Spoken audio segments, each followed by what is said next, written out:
What? This reminds me of a person looking right. Oh, the third world.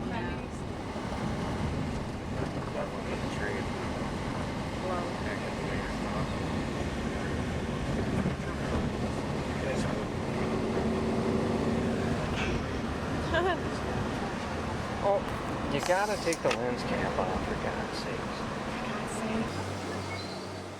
Come on, honey.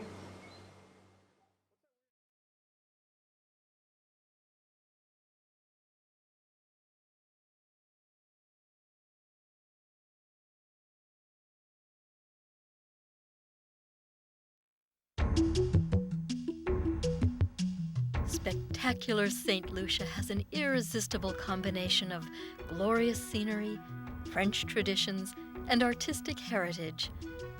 The beauty of its mountains and beaches ensures that visitors to this windward island are left with indelible images of nature's grandeur.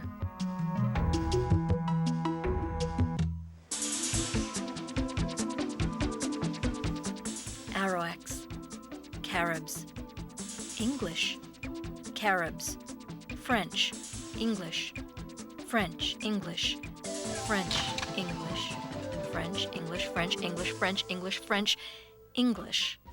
With 14 changes of sovereignty in less than 200 years, to say that St. Lucia was a pawn of European politics is historical understatement.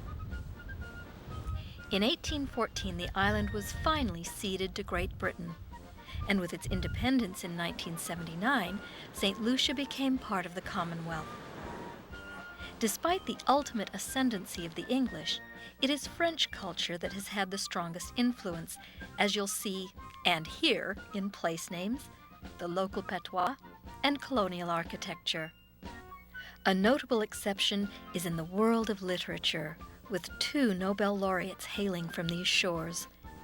It was St. Lucia's beauty that inspired them, and it's this same beauty that is waiting to inspire your travel dreams.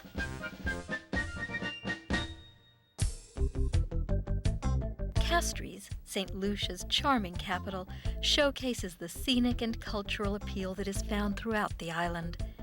It is backed by lush mountains and has as its centerpiece a tree-lined square named for Nobel laureate Derek Walcott. Highlights of Castries include colorful French-inspired buildings, the lively market housed in a Victorian-era iron building, and the beautiful cathedral. The murals here were created by local artist Dunstan St. Omer. Artists flourish in the scenic surroundings of St. Lucia. At Udovic Art Studio, you can watch local artisans at work, as you can at Carabel Boutique. Both places provide the perfect way to pick up a keepsake that will forever bring St. Lucia to mind. Native son Llewellyn Xavier came home to create and took on advocacy of St. Lucia's marvelous and fragile environment. It is the natural beauty of St. Lucia that infuses all sightseeing activities on the island. Signature landmark are the Pitons, 2 volcanic plugs that rise in forested splendor from the sea near Soufrière. St. Lucia's volcanic origins have also created what locals bill as the world's only drive-in volcano. You can drive right into the collapsed caldera and walk amongst steam vents and sulfur pots. The therapeutic benefits of volcanic activity were heralded back in the 18th century when French King Louis XVI ordered a spa created to take advantage of the mineral baths. You can still visit Diamond Gardens and Waterfall, a lovely wooded retreat that has been wonderfully preserved. Yet another legacy of the rich volcanic soil are the bountiful banana plantations and the inviting environs of Mamaku Gardens. If it's St. Lucia's seesaw history that intrigues you, head out to Pigeon Island. It's from this spot that Admiral Rodney set sail in 1782 to engage the French fleet. His defeat led to one of the 7 exchanges of sovereignty between the two nations. Today, the island has been linked to the mainland by a causeway and is a great place to hike, take in a bit of history, and go for a swim. In fact, if you want to get a workout with your sightseeing, consider kayaking to the island across Rodney Bay. Redwood Beach, also on Rodney Bay, is one of St. Lucia's most popular places to soak up the sun and do a bit of swimming. Anse Cochon, south of Castries, is another inviting beach. And at Anse Chastenay, a marine reserve has been created, making this another favorite spot for snorkelers and divers. Some locations can only be reached by boat, so set off on a comfy catamaran to reach these protected waters.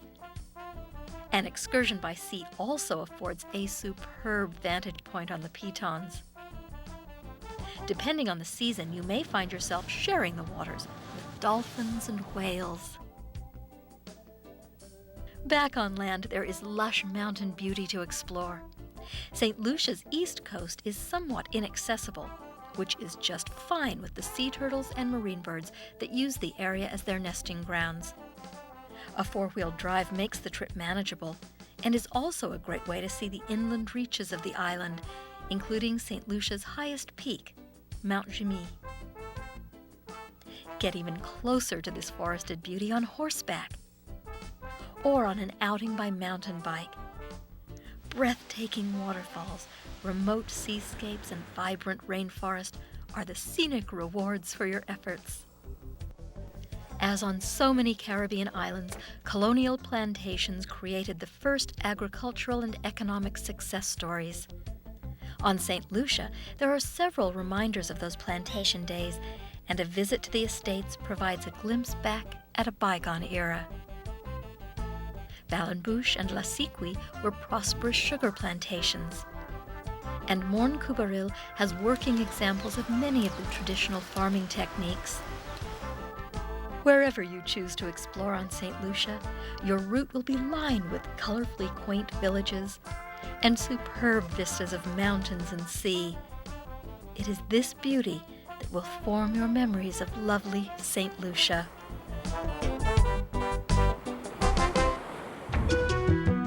From fiery volcanic beginnings, the landscapes of St. Lucia have mellowed into soaring peaks, sparkling beaches, and isolated forests. With a seemingly limitless number of ways to drink in the beauty, any visit here is sure to be one to remember.